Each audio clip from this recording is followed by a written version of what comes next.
Hello बच्चों, आज की हमारी ड्राइंग की 12th क्लास उसमें आपका स्वागत है। Good morning. देखिए, मैंने आपको जो कल टॉपिक पढ़ाया था उसमें कल बताया था जो चित्रों को हम बंगाल शैली के जो चित्र हैं, प्रमुख चित्र हैं, उनके बारे में मैं आपको बता रहा था। उसका जो अगला जो चित्र है वे है यात्रा का अंत। देखिएगा, ये जो चित्र है 1913 में अवनींद्र नाथ के द्वारा जल रंगों का जो वाटर पेंटिंग है, जल रंगों का प्रयोग करते हुए बनाया गया है। 1913 में अवनींद्र नाथ टैगोर ने जल रंगों का प्रयोग, वाटर पेंटिंग, जल रंगों का प्रयोग करते हुए इस चित्र को बनाया है। चित्र में जो ये चित्र है, चित्र में भारी ऊंट को, एक भारी क्या है, ऊंट है, वजनदार क्या है, एक ऊंट है, शाम की लालिमा के समय दर्शाया गया है। जो शाम का जो हमारा जो समय होता है, उस समय की जो लालिमा होती है, उस समय का ये दृश्य है। चित्र में ऊंट असहनीय वजन से घायल होकर जमीन पर गिरते हुए दिखाया गया है। ऊंट ने क्या है, असहनीयता मतलब जो भारी वजन है उसकी वजह से वो जमीन पर क्या हो रहा है, गिरता हुआ, असहनीय वजन से घायल होकर जमीन पर गिरते हुए दिखाया गया है। मतलब जो जमीन है उस पर क्या है, वो गिर रहा है। चित्र में जो मार्मिकता का एक भाव देखा जा सकता है, हम देख सकते हैं मार्मिकता का भाव, एक दया का भाव है जिसे हम देख सकते हैं। टैगोर जो हैं, जो अवनींद्र नाथ जो टैगोर हैं, साहित्य व सौंदर्य का प्रयोग करते हुए, संदेश देते हुए चित्र बनाने में निपुण थे। देखना, साहित्य व सौंदर्य का प्रयोग करते हुए और संदेश देते हुए चित्रों को बनाने में क्या थे, ये निपुण थे। इन्होंने जो अपनी चित्रों को बनाया है उसमें forest, coming of night, mount traveller, queen of the forest, the Arabian nights की इन्होंने 45 चित्रों की एक श्रृंखला बनाई है, जिसका नाम देखिए क्या रखा गया है, mountain traveller, queen of the forest, the Arabian nights. ये 45 जो 45 चित्रों की ये श्रृंखला इसमें इन्होंने बनाई है। देखिएगा, दोबारा मैं आपको इस चित्र को समझाता हूँ। यात्रा काल इसमें एक ऊंट को दर्शाया गया है, और जो ऊंट है उसको शाम का जो समय होता है, लालिमा का जो समय होता है, उस चित्र में दर्शाया गया है। और ऊंट क्या है, असहनीय वजन के कारण क्या है, घायल होकर जमीन पर गिर रहा है, घायल होकर क्या हो रहा है, जमीन पर गिरता हुआ दर्शाया गया है। और इस चित्र में एक मार्मिकता का, एक दया का भाव उत्पन्न हो रहा है। चलो आगे, हमारा जो लास्ट एक जो चित्र है, इस चैप्टर का लास्ट चित्र है, जो मैं आपको बताता हूँ।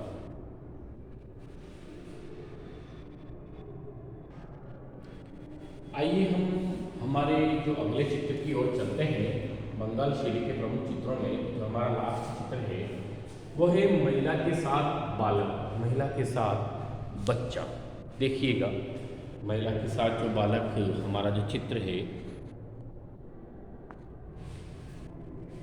1940 में जेमिनी राय या यामिनी राय बोल दीजिए इनको आप, जेमिनी राय जो मैंने आपको पढ़ाया था, यामिनी राय द्वारा चित्रित वास जो पद्धति होती है, वास पद्धति होती है, इसमें इन्होंने चित्र बनाया है। 1920 के दशक में यामिनी राय ने लोक चित्रों को इकट्ठा करने व बंगाल में कारीगरों को पेंटिंग सिखाने के लिए ग्रामीण क्षेत्रों की इन्होंने यात्राएं की। जो लोक चित्रों को इन्होंने इकट्ठा करने व जो हमारे बंगाल के जो कारीगर थे उनको पेंटिंग सिखाने के लिए ग्रामीण क्षेत्रों की इन्होंने यात्राएं की। इसीलिए इन्हें लोक पुनः जागरण का जनक भी कहा जाता है। जिन्होंने पुनः जागरण, हमारे जो भारत में कला समाप्त होती जा रही थी उसको पुनः जागृत किया, तो इन्हें लोग पुनः जागरण का जनक भी कहा जाता है। देखिए इनसे, इनके नाम से ऐसा लगता है कि यामिनी राय कोई ये लेडीज़ होगी, नहीं, ये पुरुष हैं। यामिनी राय कलाकार हैं। तो इन्होंने जो महिला के साथ एक बालक जो चित्र है उसको किस तरह बनाया है देखना। इस चित्र में माँ और बच्चे को मोटी रेखाओं के साथ, माँ और बच्चे को किसी मोटी रेखाओं के साथ दिखाया गया है। जो माँ है, जो बालक है, तो उनकी जो बाहरी जो रेखाएं हैं उनको मोटा ब्रश तो क्या है, मोटे ब्रश का उपयोग करके यहाँ पर इन रेखाओं को बनाया गया है। चित्र में सादगी है, चित्र में क्या है, सादगी है और शुद्धता दिखाई गई है। सादगी भी है और शुद्धता भी यहाँ पर दिखाई गई है। मुख्य रूप से हल्के जो पीले व ईंट के समान जो लाल रंग है, हल्के पीले व ईंट के समान जो लाल रंग होता है उसका यहाँ पर इन्होंने प्रयोग किया है। इन्होंने चित्रों में मुख्यतः कौन कौन से रंगों का यूज किया है तो देखिएगा, इन्होंने लाल, पीले, हरे, सिंदूरी, नीले, सफ़ेद आदि रंगों का इन्होंने अपने चित्रों में प्रयोग किया है। और सबसे पहले जो कलाकार हैं जिन्होंने कैनवास पर पेंटिंग बनाई, इन्होंने कैनवास बनाना शुरू किया है। इन्होंने क्या किया है, इन्होंने कैनवास बनाना शुरू किया है। तो देखिएगा ये जो चित्र है यामिनी राय द्वारा बनाया गया 1940 1940 में ये बनाया गया। और 1920 के जब दशक में यामिनी राय ने लोक चित्रों को इकट्ठा करना चालू किया, बंगाल के कारीगरों को पेंटिंग सिखाना चालू किया। वो ग्रामीण क्षेत्रों में जाती थी, वहाँ की यात्राएं उन्होंने की और ग्रामीण क्षेत्रों के उन्होंने चित्रों को यहाँ पर बनाया है।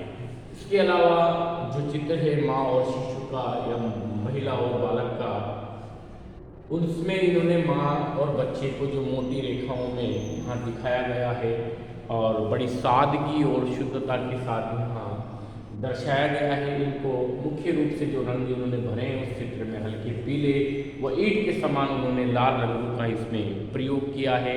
इसके अलावा इनको जो चित्रों में जो रंग भरा करती थी करते थे ये, जिनमें लाल रंग, पीला रंग, हरे रंग, सिंदूरी, नीले और सफ़ेद रंगों का इन्होंने प्रयोग किया है। और सर्वप्रथम जो इन्होंने कैनवास पर जो चित्र बनाए हैं।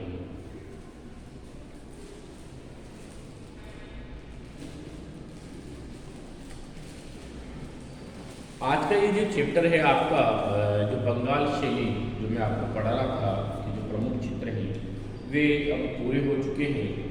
अगला हमारा जो चैप्टर है, लास्ट चैप्टर बचा हुआ है, उसको मैं आपको पढ़ाऊँगा।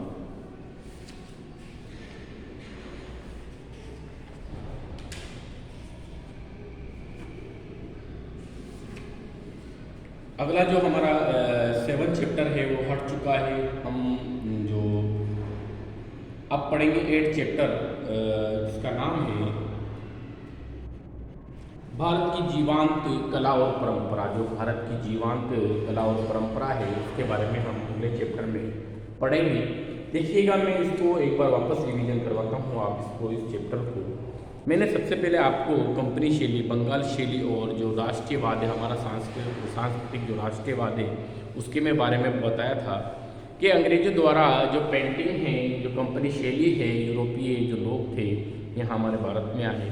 हमारे भारत में आकर उन्होंने यहाँ की वनस्पतियों को और वनस्पतियों का यहाँ पर चित्रण किया, पशु पक्षियों को, धार्मिक त्योहारों को, पौराणिक त्योहारों को, पौराणिक धार्मिक जो हमारे मंदिर हैं, देवी देवताएं हैं, उनको इन्होंने चित्रित किया और विदेशों में इनको महंगे दामों पर बेचा करते थे। बाद में धीरे धीरे फिर इसका विरोध होने लगा और विरोध करने में अवनींद्रनाथ टैगोर का और ई.वी. हेवल का बड़ा योगदान रहा है। इन्होंने बंगाल शैली का सूत्रपात किया विरोध करते हुए।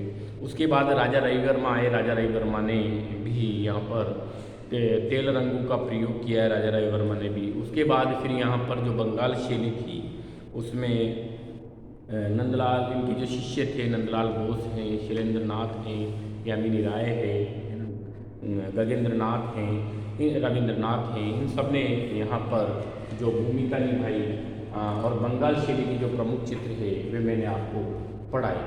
अगला जो हमारा चैप्टर मैंने आपको बताया है कि जो भारत की हमारी अलग अलग जीवांत कला हैं, परंपराएं हैं, उसको मैं आपको पढ़ाऊँगा, जिसमें कुछ पेंटिंगें हुआ करती हैं, जैसे मिथिला पेंटिंग है, ढाका पेंटिंग है, उसके अलावा वर्ली पेंटिंग है, गौड़ पेंटिंग है। इसके बारे में मैं आपको जानकारी जो हमारी अगली क्लास रहेगी उसमें दूंगा। आज ये हमारा जो चैप्टर है आज समाप्त होता है। धन्यवाद।